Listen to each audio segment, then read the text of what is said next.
Hello, good afternoon, and thanks so much for tuning to Maranatha TV. This is M News live from our studios here in Ungwa, Adugono. Streaming live on Facebook and YouTube, Maranatha TV GH. My name is Margaret Kado. Let's have our top stories. The Speaker of Parliament, Mr. Alban Bagby, says the attempt by the police to arrest Francis Xavier Sosu is an obstruction of his duties as an MP. Ghana has been listed with 33 other African countries on World Bank's HIPC list. Now to the international front. Motorbike gunmen have killed at least 15 persons in Nigeria.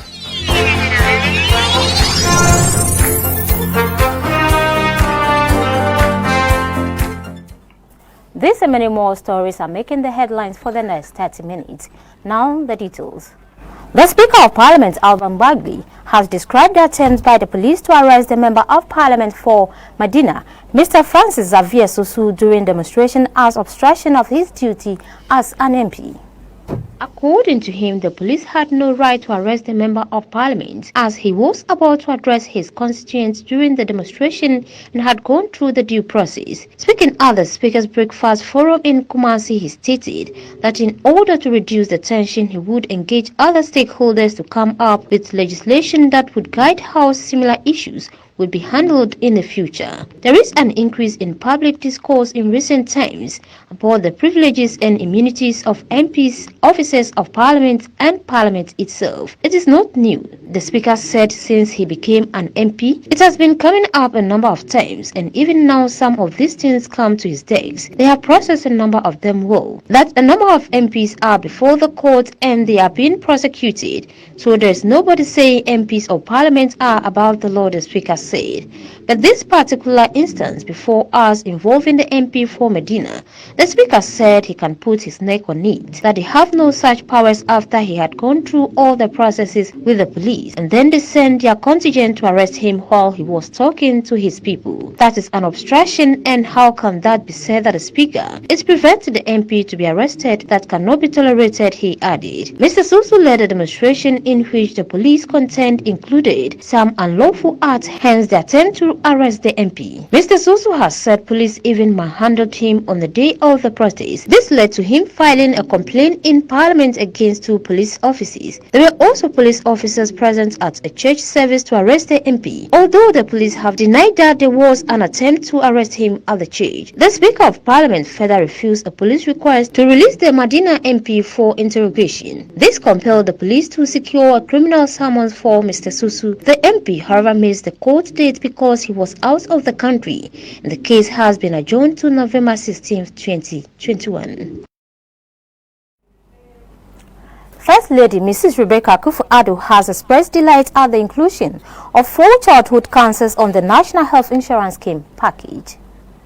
First Lady Mrs. Rebecca Akufo-Addo has expressed delight at the inclusion of 4 childhood cancers of the National Health Insurance Scheme package. Speaking at the launch of the 2021 National Health Insurance Week, Mrs. Akufo-Addo said, "Let me commend President Nana Addo Dankwa Akufo-Addo for directing the NHIS through the Ministry of Health and add childhood cancers to the NHIS benefit package. Let me also express my profound gratitude to the Chief Executive of the NHIA for leading her team to expand the current NHIS benefit package to include these 4 childhood cancers." Mrs. Akufo-Addo said, per the directive, the cost of treating buccal lymphoma, acute lymphoblastic leukemia, Wilms tumor, and retinoblastoma cancers, which constitute about 60% of childhood cancers seen in Ghana, would be covered by the scheme. The addition of childhood cancer to the NHIS benefit package is essential. It is cost-effective, feasible, and can improve survival of children with cancers. Indeed, our children deserve to live long, productive lives to enable them compete successfully with any other child in the world, she stated. She said one major concern for many stakeholders was the financing of treatment, which places a huge burden on families. Indeed, during the commissioning of the Sunshine House, where children undergoing cancer treatment can stay with their families, called for the inclusion of childhood cancers to the NHIS benefit package. He said, adding, "So you can well imagine how excited I am now. Today is another milestone in the fight against childhood cancers. Step by step, piece by piece, we are getting there." Mrs. Akufo-Addo also said that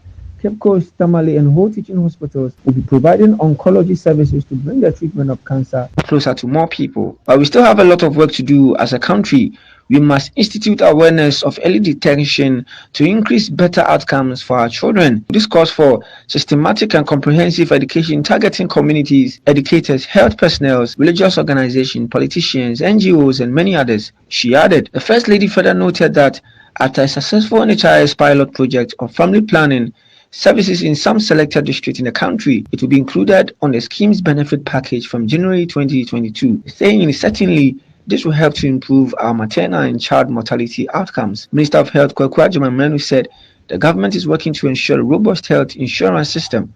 He added that the scheme will promote preventive healthcare over curative interventions to save life and reduce the funding burden, saying there will therefore be more screenings of diseases such as breast and cervical cancers. NHI Chief Executive Officer CEO Dr. Lydia Sin Selby said the scheme is being strengthened to accommodate the treatment of childhood cancers and provision of family planning services.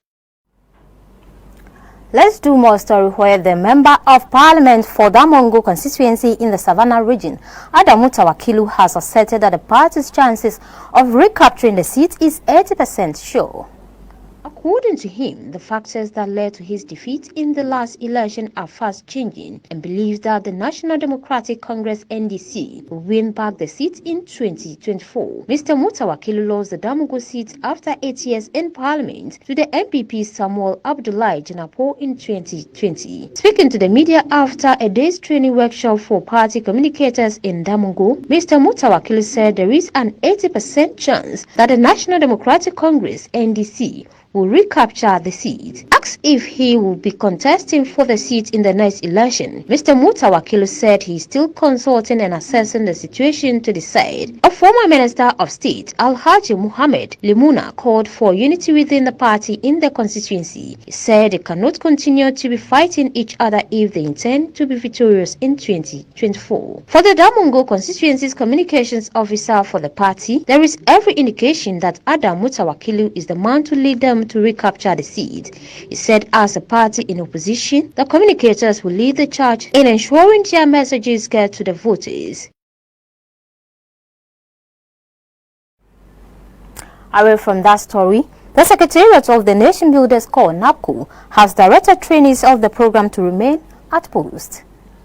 The Secretariat of the National Builders Corps, NABCO, has directed trainees of the program to remain at post. It is said that directive comes at a high-level consultation with implementation partners led by the Vice President, Dr. Mahamadou Bawumia, and the Chief of Staff, Akosua Frema Opare. The new directive comes as a major U-turn after the National Coordinator of NABCO, Dr. Ibrahim Ayas, indicated that there will be no extension of the 3-year contract of the trainees. He even announced the exit plan for the trainees under the program. But in the new notice of the trainees dated November 15, 2021, the NABCO Secretariat said following a high-level stakeholder meeting with the lead NABCO model implementation partners, MIPs, led by His Excellency the Vice President of the Republic of Ghana and the Honorable Chief of Staff, all NABCO trainees are required to remain at post. It is unclear for how long the trainees are expected to remain at post, but the statement said it will be until permanent arrangements are made. The statement said NABCO Secretariat expects trainees to continue to discharge their duties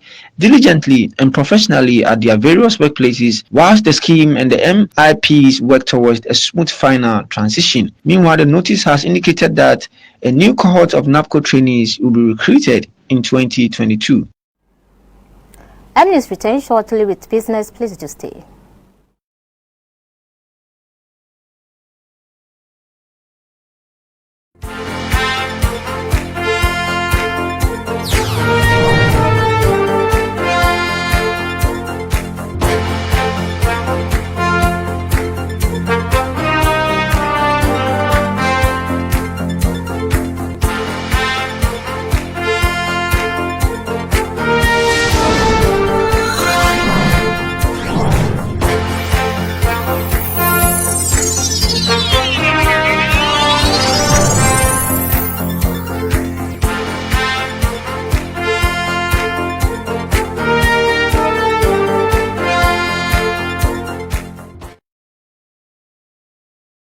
My name is Phoebe Glover. I am a student of Maranatha Glory Hill Academy. I warmly welcome you to my school.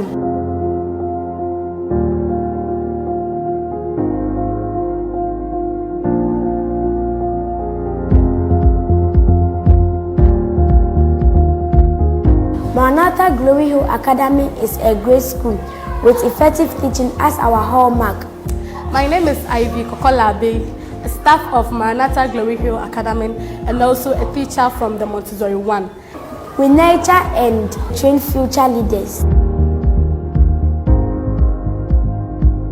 I would love to urge all parents that they shouldn't look no further. Maranatha is the right place for them to be.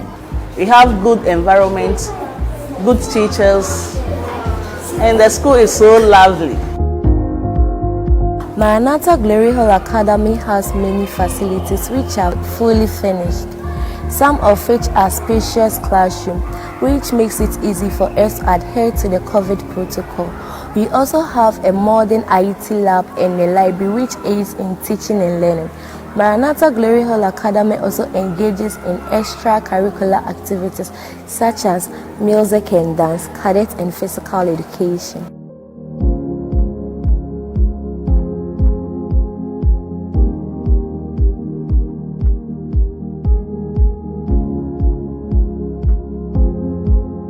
We are doing our possible best to make sure that the children acquire better knowledge skills. There is a cohesive relationship between the teachers and then the learners. Which is why I entreat all parents to have their kids enrolled here. Here we teach the best. You will have your child's future achieved. Maranatha Glory Hill Academy, a school of your choice. Maranatha Glory Hill, truth, wisdom and knowledge. Thank you.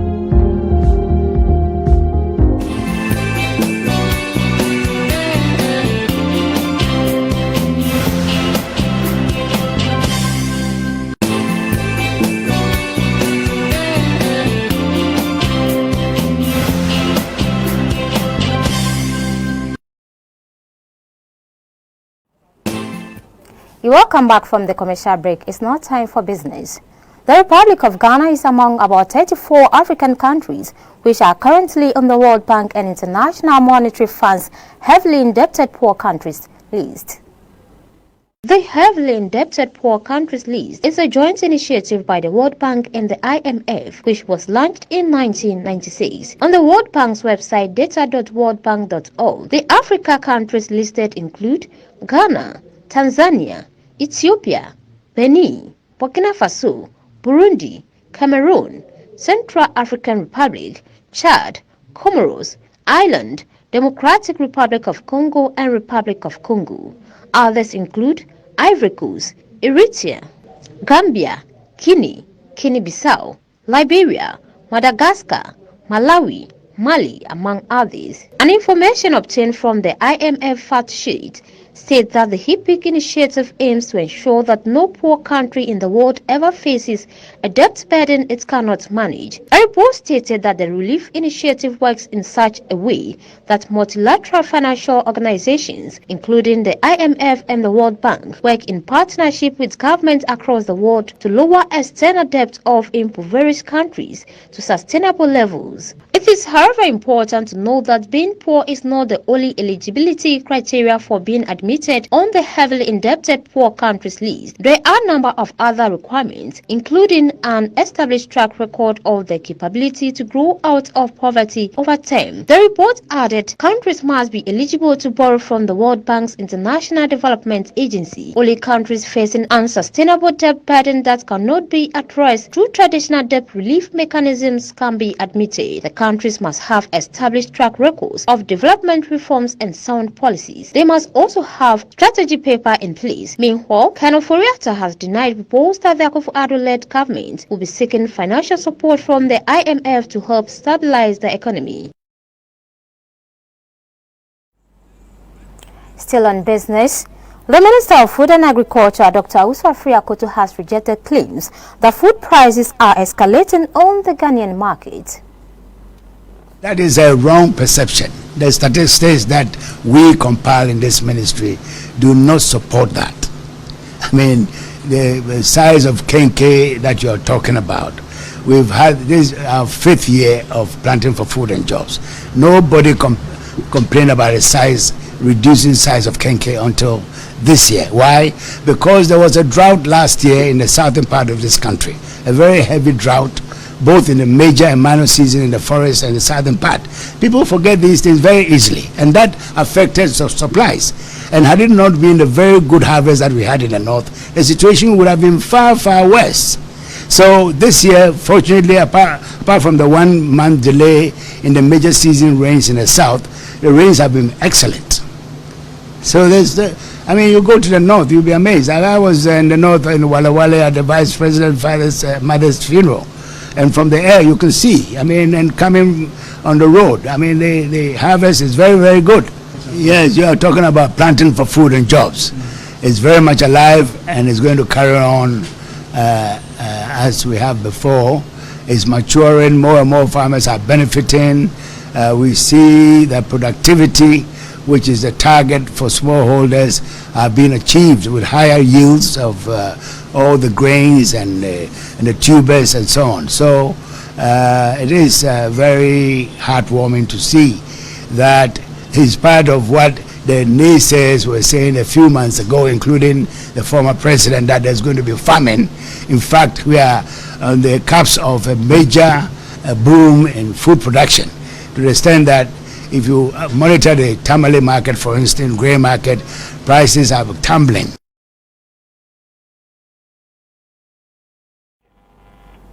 Coming up next is international news.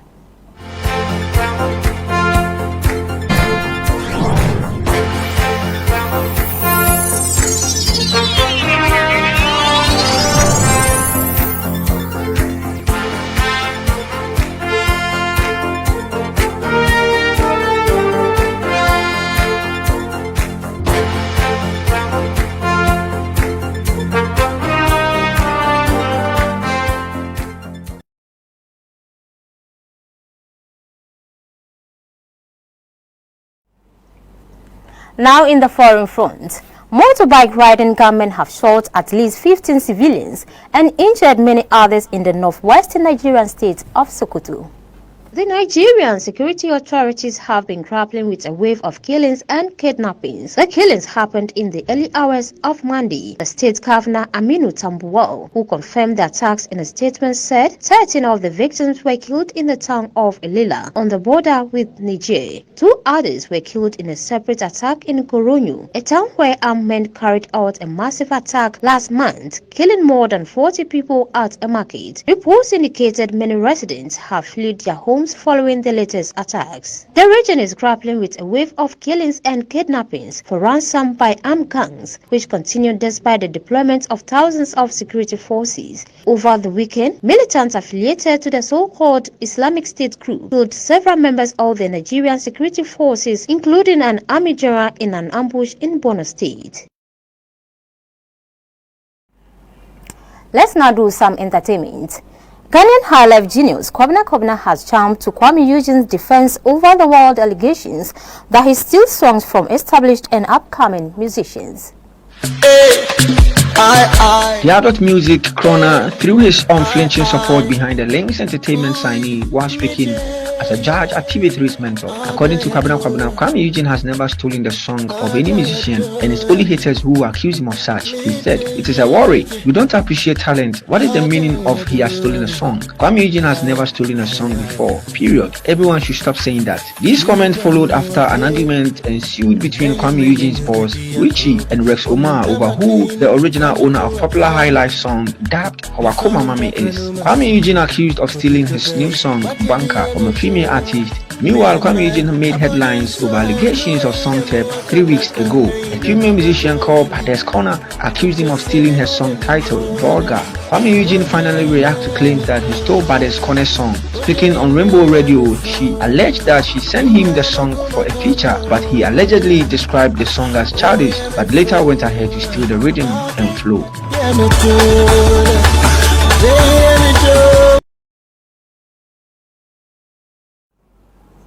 Let's end with a recap of the top stories. The Speaker of Parliament, Mr. Alban Bagby, says the attempt by the police to arrest Francis Xavier Sosu is an obstruction of his duties as an MP.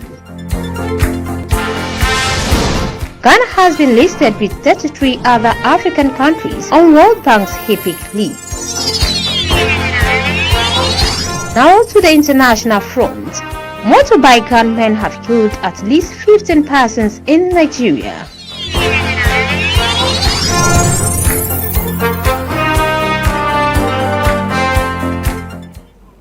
This will be all for this afternoon. For more updates, you can follow us on Facebook and YouTube, Maranatha TV. GH, many thanks to the production team. My name is Margaret Kadodu. Have a lovely afternoon.